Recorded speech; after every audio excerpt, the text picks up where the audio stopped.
They've been hit by cars, possessed by demons, and attacked by their parents, at least on screen. Here's how child actors survive filming the movies that often traumatize people twice their age.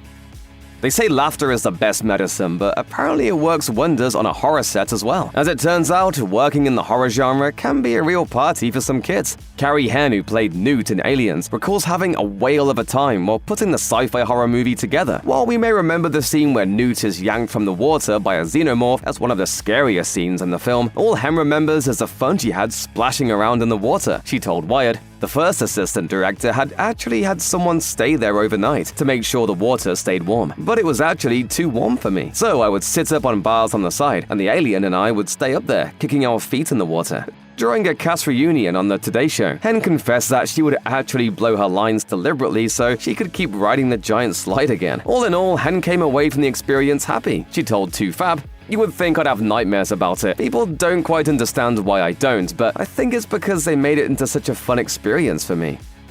Another reason Henn got through shooting Aliens emotionally unscathed, her parents were looking out for her. And that's something you see in a lot of successful child stars' stories. A supportive guardian, as opposed to an egotistical stage parent, is the most valuable tool in a child actor's kit. After all the dark stories of kids forced into the entertainment world by their toxic parents, having someone to keep them grounded can go a long way in preventing all kinds of hairy situations on set. For instance, the Shining twins, Louise and Lisa Burns, told Cosmopolitan that their parents were very supportive of their acting careers, but were also very protective of them while they worked on the movie. They recalled, "We had to be escorted all the time, but our parents were never worried or thought that we should stop shooting the film. They were and are very supportive of us. And luckily, they aren't the only ones whose parents were there for them. Many other child actors' parents have either protected them from scripts that were far too dark or helped them prepare for their spooky roles. While prepping for The Sixth Sense and AI, Haley Joel Osment recalls his dad helping him run lines and break down the meaning behind the films. He told Vulture,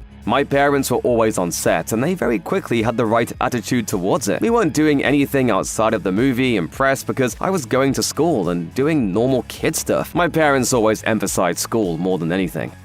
We're very fortunate to have wonderful parents who were very skeptical of the industry and did not, want us getting involved in anything outside of the work itself. Even the best parent can't protect their child from every danger they might experience, but at least in the film industry, there are major regulations in place to keep young actors from getting hurt while filming horror movies. That includes using special effects or hiring adults who can stand in for the kids when shooting any potentially dangerous scenes. Usually, this keeps the trauma, both physical and mental, at a minimum for everyone involved. But there have been some major exceptions to this rule, and a number of teens and kids have sadly found themselves in a world of hurt as a result. Linda Blair was seriously injured on the set of The Exorcist. Director William Friedkin chose to use Blair's studio-mandated stunt double as little as possible on screen, opting instead to put his young star in the thick of most of the action. So when we see Reagan McNeil thrashing around in her bed, we're actually watching Blair strapped into a harness while the stunt equipment does its thing. Unfortunately, one of the things it did was damage her spine. Blair was left with scoliosis. She recalled to the Daily Telegraph, "The back injury was far more serious than I ever imagined and really affected my health negatively for a long time." She eventually got treatment for her injuries, and thankfully, forethought, laws, and union rules have ensured Blair's story isn't the norm on most horror sets.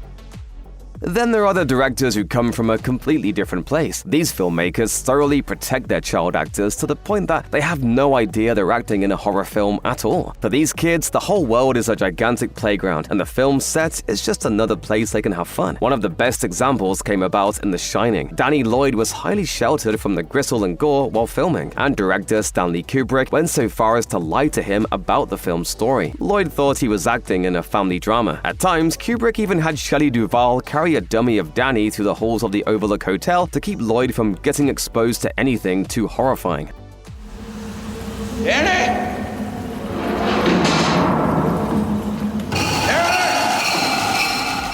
These efforts worked. Lloyd told The Guardian he wasn't scared once while filming the movie, saying, "I specifically remember I was banned from the set for the entire time Scatman Crothers was being axed." Lloyd only got the full impact of The Shining when he watched it as a teenager. It had only been shown a 10-minute gore-free cut of the movie when he was younger.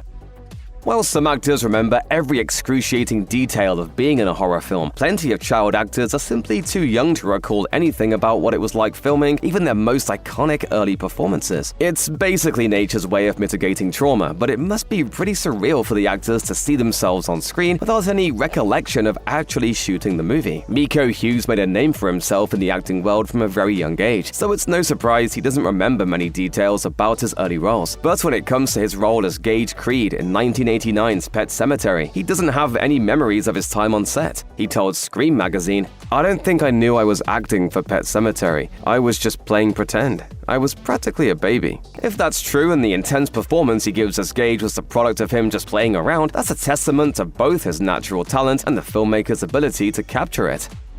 For every young kid enjoying himself in the world's bloodiest playhouse, there are other young horror actors who see their roles as just another job. The acting business is, at its core, a business, and there are many child actors sophisticated enough to know that what they're seeing around them isn't real, but who are still perfectly capable of pretending to be scared by the monsters chasing them. A common thread among these actors is the ability to keep fact and fiction separate. Jodelle Furland, who played Sharon and Alessa in Silent Hill, told Cosmopolitan, "My mum and I both knew exactly what we were getting into. I grew up on movie sets and she knew that it wouldn't really affect me. I knew that it was all make-believe." Sometimes the scariest part of acting for these kids has nothing to do with being in front of the camera. It's dealing with normal childhood angst. Carrie Hem recalled to Wired, "The aliens were all my friends, wearing suits. I was actually most nervous about going to the cafeteria for lunch because I had to go in character as Newt, and I thought everybody would be staring at me." And then there's Alex Vincent from Child's Play. He confessed he was never scared on those sets, despite the creepy Chucky doll, because he enjoyed filming too much to be frightened. He told Conventional Relations, "It was too much fun, working and doing the same thing over and over again all day. It was a different perspective entirely."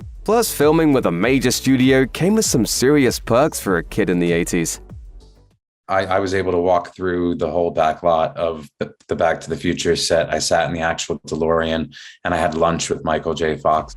Young actors can be pretty smart cookies, which means that they don't need too much direction to understand that they're acting in a horror movie. So instead of reacting with fear or disgust, they can read a script and wonder how the crew will put together each scene or how each effect will be created. At least that's how Linda Blair approached The Exorcist. So for me, I ask questions like everybody else asks. How does she jump up and down on the bed? And how do the special effects work? A healthy understanding of the realities of movie making would definitely help keep child actors grounded, and it could have a ripple effect throughout their lives. In some cases, those kids even go on to become directors themselves. But there's a difference between exposing a child to the logistics of filmmaking and making them confront the horrific concepts a film's actually about. Keeping kids more separate from the subject matter they're depicting might ensure the film doesn't do any lasting damage to their mind. For example, Blair wasn't raised Catholic, which helped her stay removed from her character's suffering. She told the Telegraph, "I always say, it's probably a good thing they didn't hire a Catholic child who may have heard about the devil, the things that were in the closet." Some kids are just born to act, and they start taking their roles so seriously that they'd never let fear get in the way of their performance. There are so many kid actors who are so laser-focused on the role that paying attention to anything taking place around them seems ridiculous. Isabel Furman worked on Orphan at just 10 years old and confessed to People magazine that she put a lot of effort into her character. It was her first movie, and all she cared about was getting it right. The work paid off and gave her a sense of ownership over the role that only helped her return to that world for the prequel, Orphan First Kill, years later. She reflected, "I created her. She's mine. Obviously, I had so much help on the first movie with the look and all sorts of stuff, but her emotions and the essence of who she was something that I created as a kid." You know, the backstory that I had for Esther was way further back than when we find ourselves here in this prequel. As Furman's dedication proves, sometimes a pre-existing obsession is all the help kids in the industry need to deal with the fright. Take Millie Shapiro, who was barely 16 when she starred in Hereditary. She told The Daily Dead that she took the role because she just really likes scary movies. She recalled, "I'm a huge horror fan, and it was on my bucket list to be in horror movies, both as someone who wasn't getting scared and someone who dies. I was like, this is both of the things I want to be in a horror movie combined."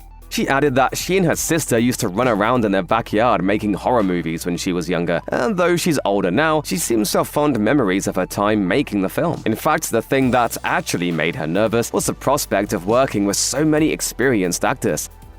The unfortunate reality is that both in horror and other genres, a lot of kids don't come out of filming unscathed. Some children admit that every failsafe was skipped when they worked on their films, and that can certainly lead to trauma, bitter memories, and typecasting in future roles. Will Wheaton explained on his blog that no one was looking out for him on the set of 1987's The Curse. He wrote, "I would not sign anything associated with that movie because I was abused and exploited during production." He went on to say that his parents forced him to do the role, that the movie broke labor laws, and he and his sister were abused on the set. I have these very clear memories of saying over and over, I don't want to do this, I just want to be a kid.